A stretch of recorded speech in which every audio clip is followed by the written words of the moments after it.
Usa ka pagtuo, usa ka tingog, usa ka katawhan.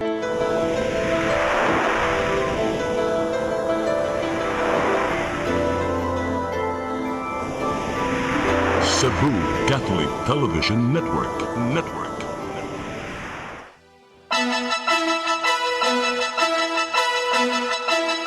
Uluhan sa mga balita sa Sayre 47. Miguba sa mga dayan-dayan sa ASEAN Summit sa kadalanan sa Barangay Ibo, ilhon sa kapulisan sa Dakbayan sa Lapu-Lapu. Petisyon aron mapugan ang impeachment proceedings batok kang Vice President Sara Duterte. Gibasura sa korte. Paghatag og food packages sa walang gutom program sa DSWD-7. Kutob na lang karong adlaw. Duha, patay sa panagbangga sa mga sakyanan sa Pitalo, San Fernando, kaganihang kadlaw. Sugbo, Kabisayan ug Mindanao, Pilipinas ug sa katawhan. Kutob sa maabot sa Tosibya sa tibuok kalibutan maayong hapon. Live kita karon sa CCTN Channel 47 ug kini ang tulumanon sa nagunang kasayuran nga angay natong masayran. Tulumanon sa patas nga mga balita ug opinyon. Sa ngalan ni Dennis Tabar, ako si Danica Cabales Tecling. Kini ang Sayre 47.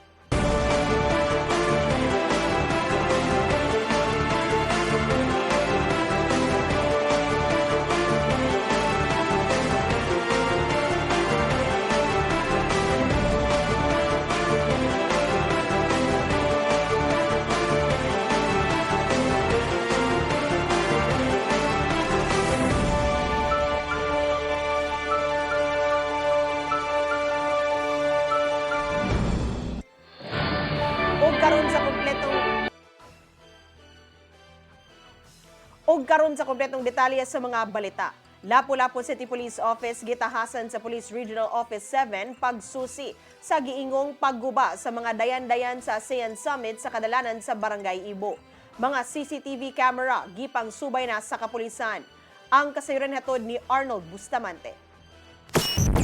Mihimo na sa ilang investigasyon ang Lapu-Lapu City Police Office sa gingong pagguba sa mga dayan-dayan sa ASEAN Summit na gibutang sa kadalanan. Mato ni Police sa Colonel Kimberly Muritas, PRO7 Chief of Staff ug samtangan nga ASEAN spokesperson nga ilang gitinguha nga mailhan ang naghimo sa pagguba sa bawga mga dayan-dayan.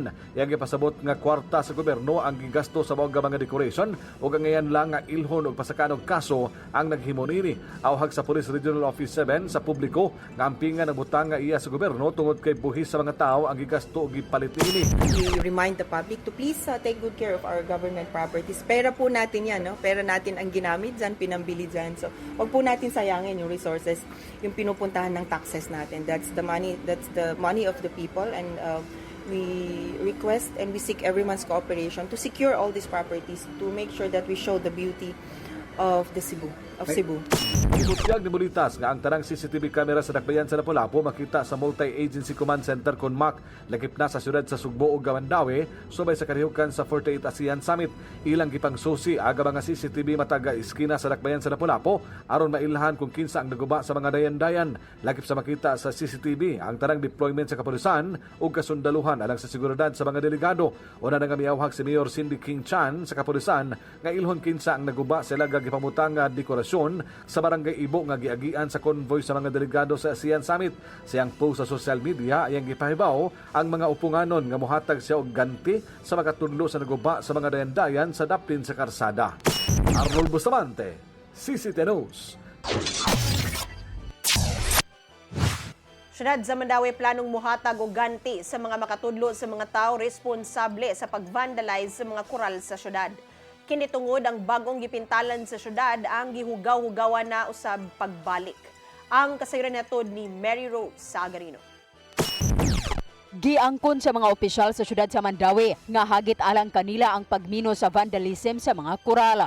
Tungod niini, nagpatuma na og mga lakang sa tinguha nga mahunong kini nakigalayon sa konseho sa syudad aron sa pag-amend sa curfew sa minor de edad sayo nga pagpatuman sugod alas 10 sa gabi. Gipaamendar usab ang anti-vandalism ordinance. Apan aduna gihapoy naghugaw-hugaw gani ang bagong gilimpyuhan o gipintalan para pag-andam sa ASEAN Summit ang givandalize na usab pagbalik. Tungod niini, giplano karon nga motanyag og ganti sa mga makahatag og impormasyon o makatudlo sa mga tawo nga responsable sa pag-vandalize sa mga pader sa syudad.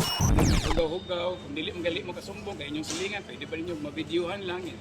Pada sa atong Mandawi Affairs na kanang Facebook page. I was considering magani using my personal funds na mahatag og award. Tag 2,000 or award o reward.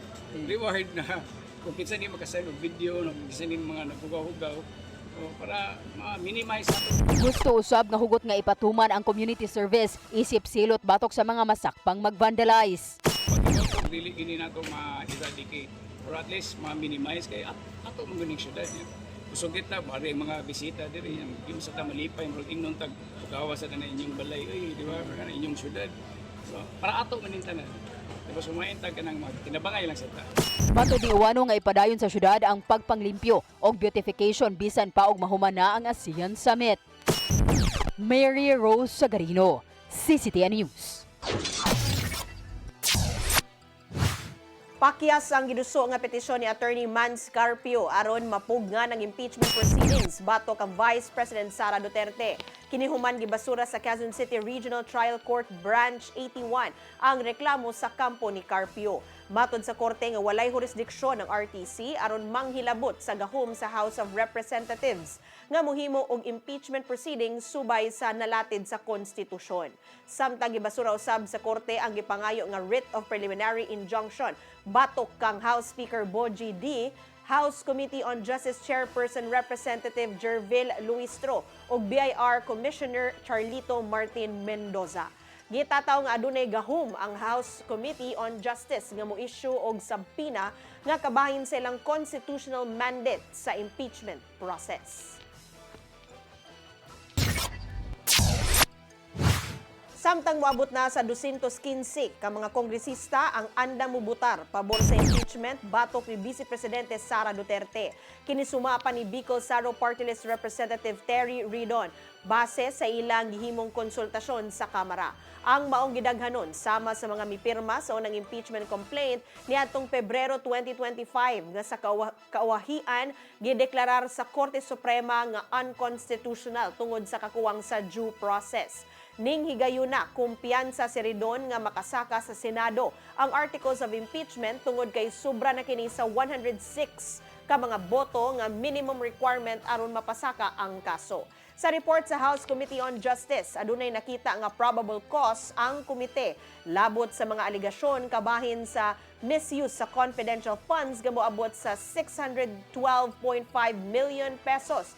Apil na ang 448 million pesos nga gipauli sa Vice Presidente.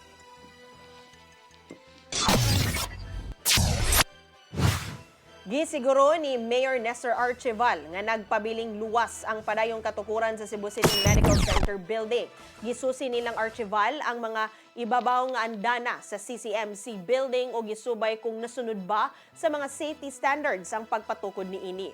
Kuyog sa mayor ang mga sakop sa Department of Health, Bureau of Fire Protection, Office of the Building Official ug ubang mga hingtungdang departamento sa syudad niadtong Miyerkules sa hapon. Matod ni Archival nga kabahin lang kini sa pagpalig-on pa sa koordinasyon ug pagtubag sa mga operational concerns samtang nagpadayon ang katukuran sa mga hospital rooms. Gitinguhan ni Archival nga mahuman sulod sa gitakdang panahon ang nabiling mga andana sa CCMC building ug hayan magamit kini sa publiko.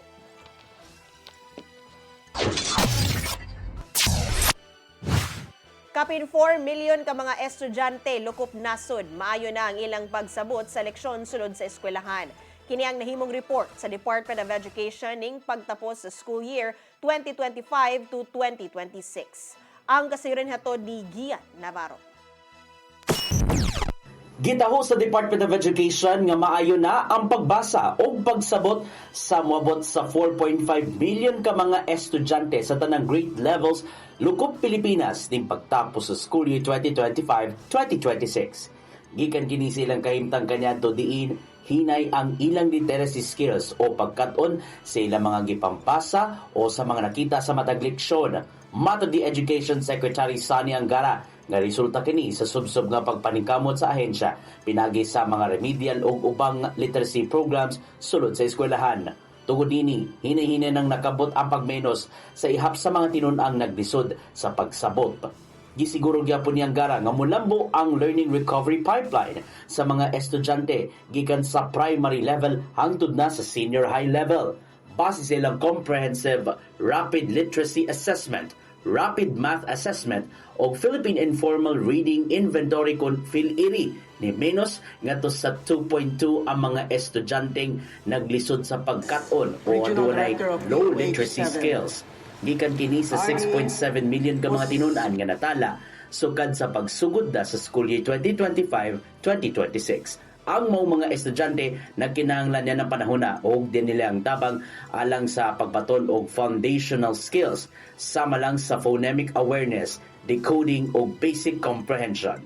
Mao padayonon ni Secretary Angara ang mga intervention sa DepEd aron makasabot ang mga tinun-an sa matag leksyon ug hayan makakuha sa mga skills nga gikinahanglan apil na ang pagsabot sa mga butang-butang sa palibot. Gian Navarro, CCTN News.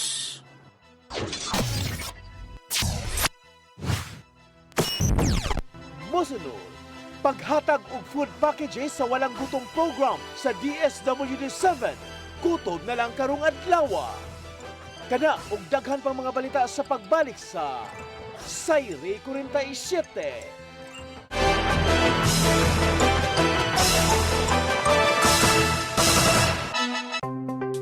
Discover the beauty of the Philippines.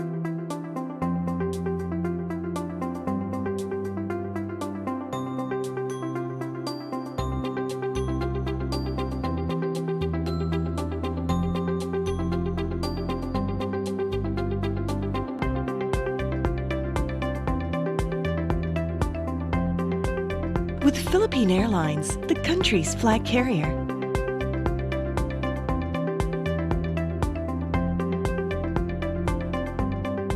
The airline that lets you feel the warmth of the nation.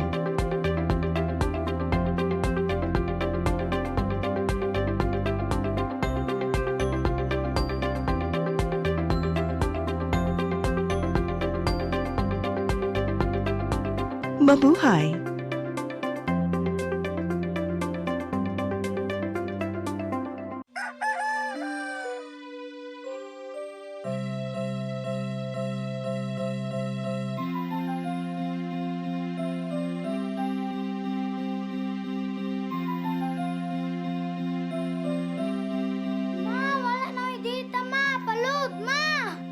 Sorry ma'am, na-late ko.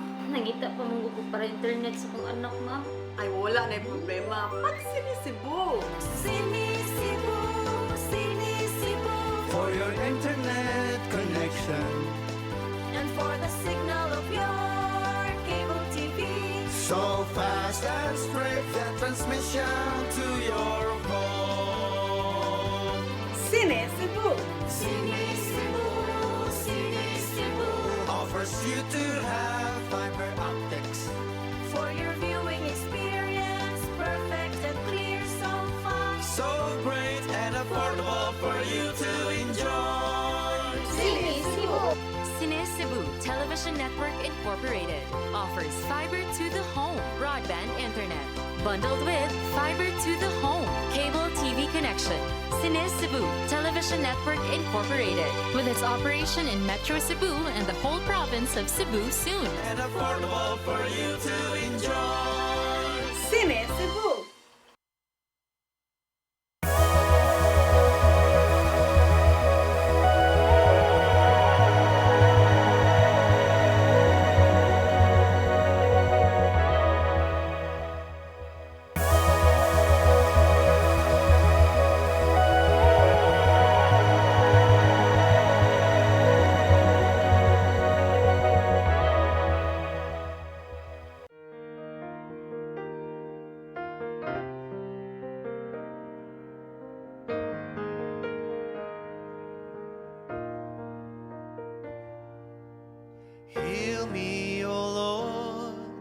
and I will be healed. Save me, and I will be saved. Heal me, O Lord, and I will be healed. For you are the one I praise. You are the one I praise. Sing it with me. Heal me, O Lord, and I will be healed. Save me, and I will be saved. Looking for the best internet deals in Negros Oriental? Field Products Negros is here to bring you fast, reliable, and affordable internet with plans made just for you. For as low as 899 pesos per month, enjoy speeds of 50 Mbps, perfect for streaming, working, or studying from home. Need more speed? No problem. Get 100 Mbps for just 1,199 pesos. 150 Mbps for only 1,499 pesos, or our fastest plan, 400 Mbps for just 2,399 pesos per month. Plus, you can add over 100 cable TV channels to your internet plan for just an additional 100 pesos per month. That's entertainment and lightning fast internet all in one. Enjoy no installation fees and start today with a 1,000 peso customer deposit. Call us now or visit our website to sign up with the Field Products Negros.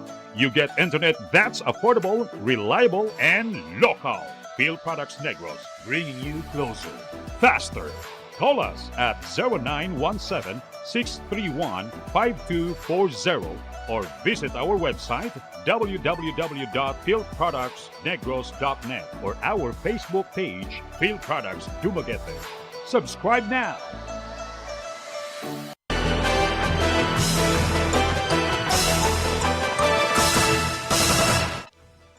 Balik sa atong mga balita, kutob na lang karong adlaw ang pag-apod sa food packages ngadto sa Walang Gutom program sa Department of Social Welfare and Development 7. Gituyo kini sa DSWD 7 aron matagan og higayon ang mga nga makakuha sa hinabang ang mga beneficiaries nga napakya sa pagpahimulos niini gumikan sa lain-laing hinungdan. Ana sa 3,641 ka mga beneficiaries sa Walang Gutom program ang wala pa nakakuha sa ilang hinabang as of April 30. Dili na mohatag og extension ang National Program Management Office alang sa ikaupat nga redemption period sa hinabang. Nasayrang giapod ang maong tabang pinaagi sa electronic benefit transfer cards aron makapalit sa ilang pagkaon ngadto sa partner stores. Midagop sa Land Transportation Franchising and Regulatory Board 7 ang grupo sa mga taxi drivers aron pagpaklaro sa gipatumang fuel subsidy program. Matod sa LTFRB 7 nga adunay mga driver ang naglibog sa sistema sa pag-apod sa maong matang sa hinabang. Nakahigayon si Regional Director Abusamen Matuan sa pagpaklaro sa matang sa distribution sa fuel subsidy assistance. Dungan sa pasalig nga makadawat usab ang mga tabangunong driver nga apektado usab sa nasinating global fuel crisis. Giapod ang ayuda alang sa mga public utility drivers pinaagi sa cash, fuel subsidy card o di ba kaha sa e-wallet platforms.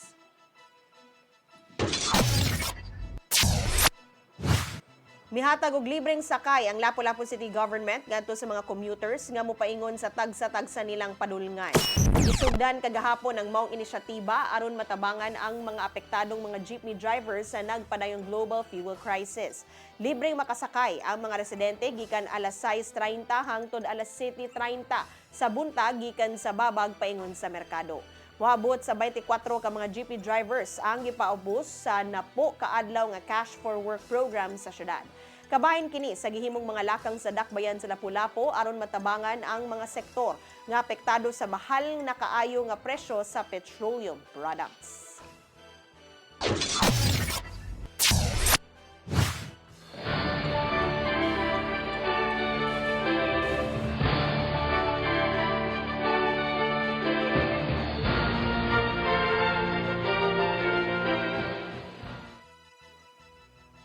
Pagbinayluay sa mga produkto ug maayong pamuyo gisiguro sa mga nasod sa Southeast Asia bisan sa nahimong epekto sa gyera sa Middle East.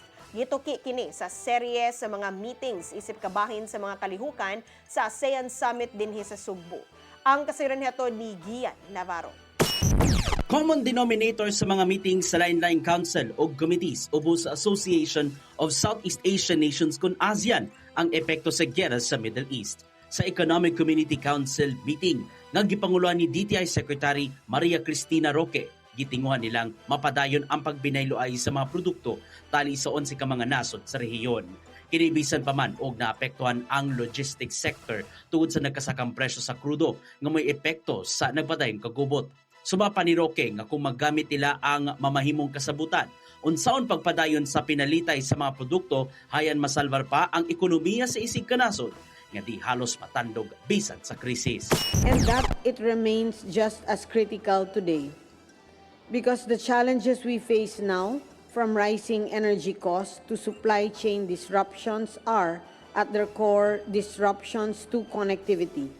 And their effects are immediate, felt across our economies and by our people.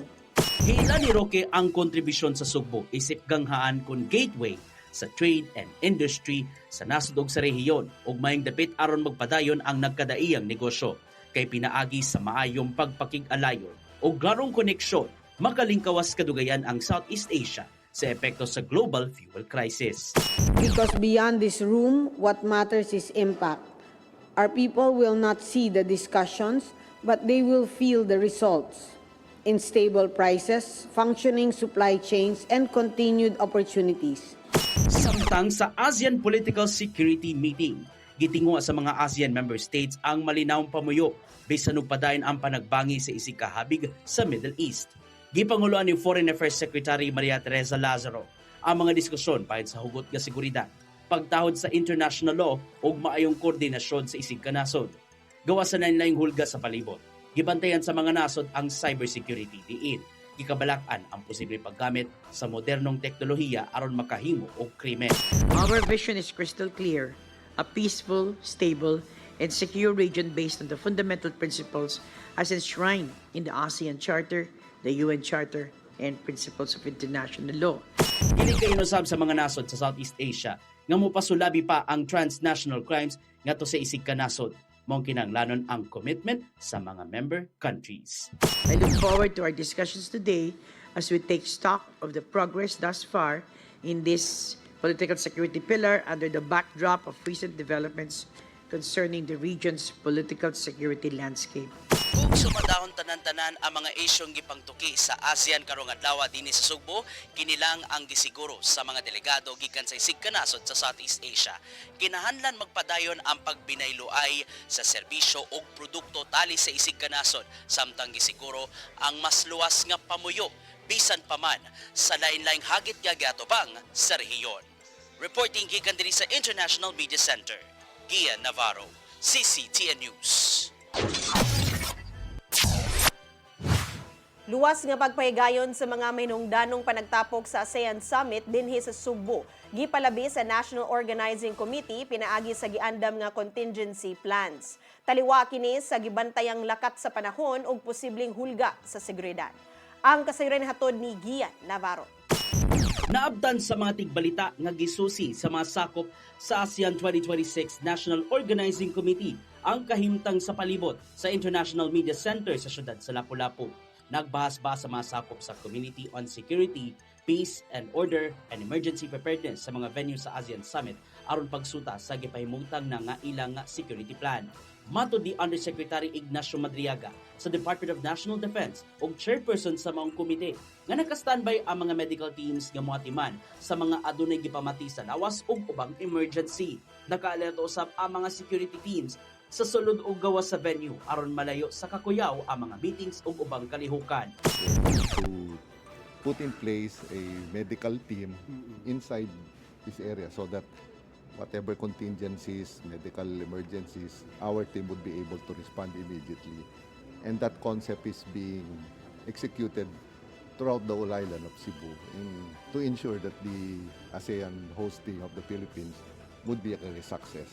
Gisalig niya ang mga sakop sa Police Regional Office 7 sa pagpahimutang silang security plans aron magpabiling hapsay ang tanang meetings ang tuda sa pagpauli sa mga delegado. Lain gibantayan sa mga komite ang posibleng daotang lakat sa panahon dinhi sa Sugbo, ilabi na ang mga pagpanguwan. All contingencies, man-made, natural, are all covered. So we are making the rounds because this is the critical day and to ensure that everything are in place. May tabong karong Biyernes ang dakong panagtapok sa mga heads of state o gubang representatives gikan sa 11 ka mga nasod sa Southeast Asia. Manggipahimutang na ang tanang security plans. Sa una pa lang aron matuman gini kung adunay dakong nga alarma. Gian Navarro, CCTN News. Gatusan ka mga security personnel gipakatap alang sa concert night sa syudad sa Mandawi nga kabahin sa ilang kasaulugan sa fiesta. Mga opisyal adunay paymangno sa gustong motambong sa kalingawan. Ang kasayuran hatod ni Mary Rose Sagarino. Andam na ang mga security personnel nga ipakatap atol sa libreng fiesta concert night sa syudad sa Mandawi. Karong gabi sa Ayala Gatewalk sa Barangay Subang Dako. Moabot sa 764 ka mga personnel ang ipakatap gikan sa Mandawi City Police Office, Bureau of Fire and Protection, Philippine Coast Guard ug uban pang ahensya. Gipahigayon kaganinang buntag ang send-off ceremony sa mga personnel nga gipanguluhan ni Mayor Tadeo Junquiwano ug MCPO Director Police Colonel Cerelo Acosta Jr. Puro ta ngayong blessing sa atong mga personnel na may mabantay dire, no, from atong mga men in uniform, from BFP, PIDEA, ubay-ubay gid sila, total of 764 to make sure na kanang safe atanan. No, ya mo hangyo lang sad ko sa atong mga kaigsunan sa syudad sa Mandawi kung sunod lang ta sa atong mga men in uniform, sa atong mga opisyalis sa barangay para ato masad. Ang concert nga panguluhan ni TJ Monterde ug KZ Tandingan ipahigayon sugod karong alas 7 sa gabi. Usa kini sa mga highlights sa kapistahan sa syudad. Giawhag ang gusto nga motambong nga sundon ang mga lagda sa maong kalihukan, dili magdaog mga hinagiban, ilimnong makahubog, vape ug pagsigarilyo. Procedures na pagpapos na design sa atong city as well sa atong municipality. Sa traffic sa ilang sa mga pangayoon na pinadili, no? Pinadili ka dalon, warning na dili nato dalon sa Ang syudad magtanyag og libreng sakay gikan sa Mandawi City Sports Complex padung sa venue sugod alas 4 sa hapon. Mary Rose Sagarino, CCTN News.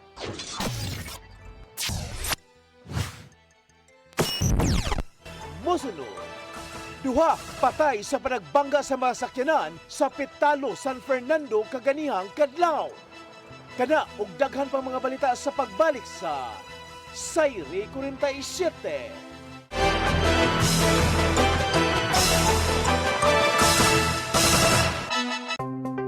Discover the beauty of the Philippines.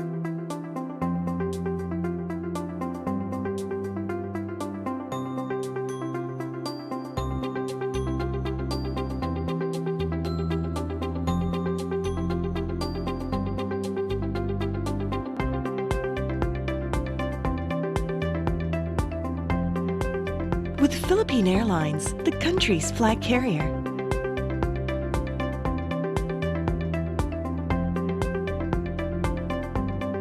The airline that lets you feel the warmth of the nation.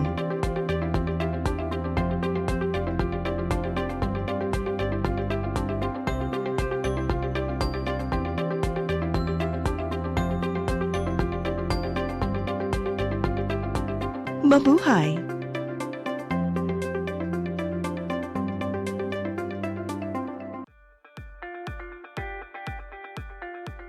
Congratulations! Nunito Tatay Dodong A. Lemchua, awarded as Cable TV Maverick, Father of Cable TV in the Philippines, given by Philippine Cable and Telecommunications Association Incorporated, PCTA, from Phil Products Group of Companies.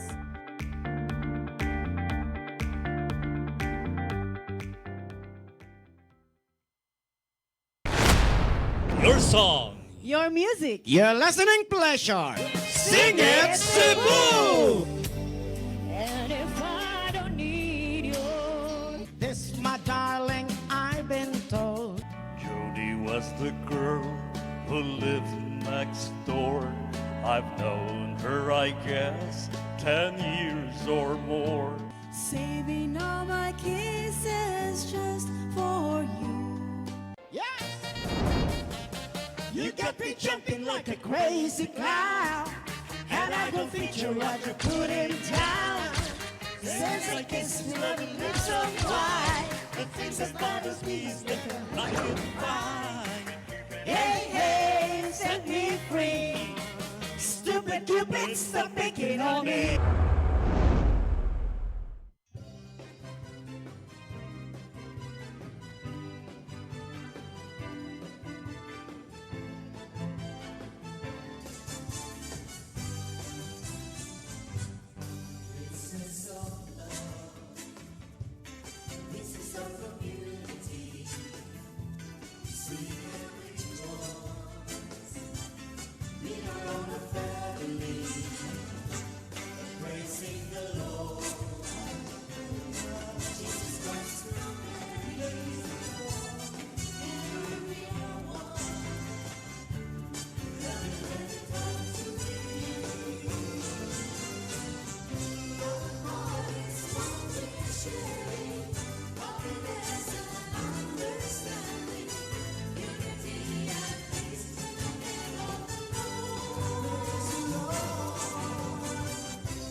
Sorry ma'am, na late ko. Nangita pa mong ko para internet sa kong anak ma'am. Ay, wala na problema. Pag sinisibo. Sinisibo, sinisibo. For your internet connection, And for the signal of your cable TV. so fast and straight the transmission to your home. Sinisibo. Sinisibo, sinisibo. Offers you to have fiber optics.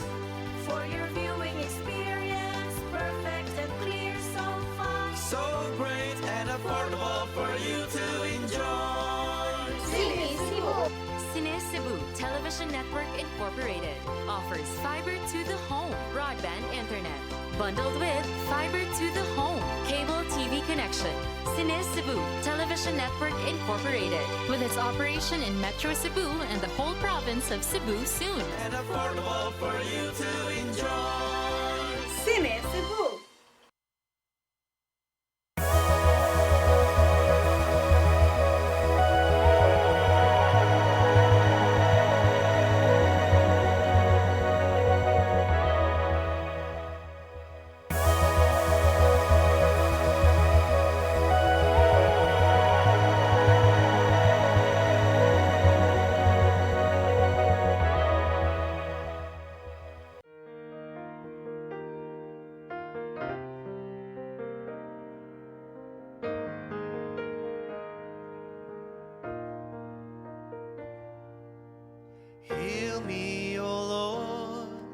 and I will be healed. Save me, and I will be saved. Heal me, O Lord, and I will be healed. For you are the one I praise. You are the one I praise. Sing it with me.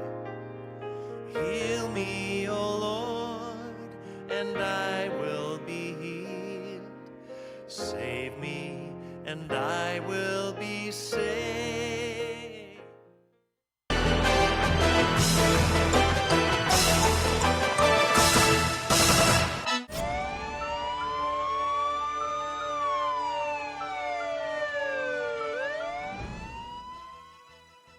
Balik sa atong mga balita, duha ka mga tao nakalas sa panagbangga sa Barangay Pitalo, lungsod sa San Fernando, kaganiang kadlawon. Driver sa van gikustudiya na sa San Fernando Police Station ug giandam na ang kasong reckless imprudence resulting in double homicide. Ang kasiran hatod ni Arnold Bustamante. Duha ang patay sa natubong nga panagbangga tali sa Toyota Hi-Ace van ug motorsiklo alas 3:35 ganina kadlawon sa National Road sa Barangay Pitalo sa lungsod San Fernando, probinsya Subo. Ang mga nakabsan nga sakay sa motorsiklo gila nga sila nga Bon Castillo, 16 anyos ug iyang angkas nga si Giserinio Iran, 18 anyos, pulos taga Barangay South Poblacion, San Fernando, Cebu. Sa investigasyon sa San Fernando Municipal Police Station ubos sa kamanduan sa Hipinini nga si Police Major Timothy Jim Romanelios nga nagsubay ang gaduha sa nasudnong karsada sa Barangay Pitalo sa managlahing direksyon. Ang Toyota Hi-Ace van nga gimaneho ni Ayan na Pahina, 43 anyos, taga Puol, Barangay Bangkal sa sudad sa Lapu-Lapu, paingon matod pa kini sa norte, samtang ang motor paingon ngadto sa habagatan. Pagabot sa Barangay Pitalo, may overtake ang Hi-Ace van sa gisundan ini nga sakyanan og bi counterflow sa pikas nga linya. Dili ang naigo ang gikasugat nga motorsiklo nga gisakyan sa mga biktima. Tungod sa kusog sa impact ang driver sa motorsiklo ug ang angkas nini aga nangalagpot ug nahagba sa sementado nga karsada. Bisan nga nakasuot og crash helmet ang duha nga silang Castillo ug Iran, apan patay gihapon ni diha-diha dayon. Human nakaangkon og dako nga kanaon sa lawas ug ulo niini. Gidala gihapon sa tampalanan ng duha, din dito sila formal nga gideklara sa mga doktor nga patay na.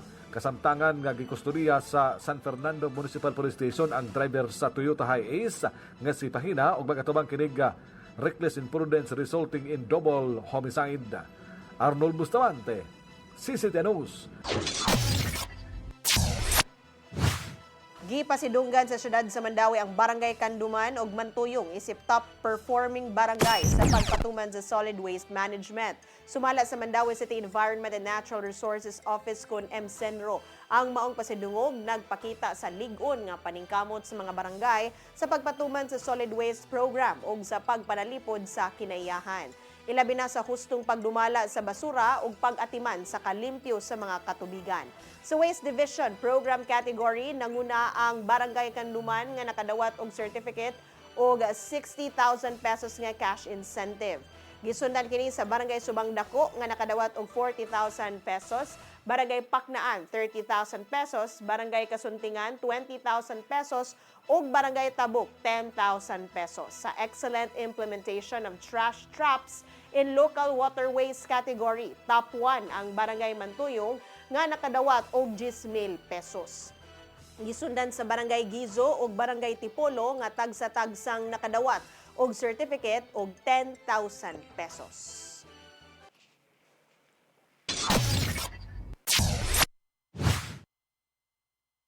Mga balita sa Saire 47. Sa ngalan ni Dennis Tabar, ako si Danica Cabales Tecling. Hangtod ugma sa inyong paboritong tulumanon.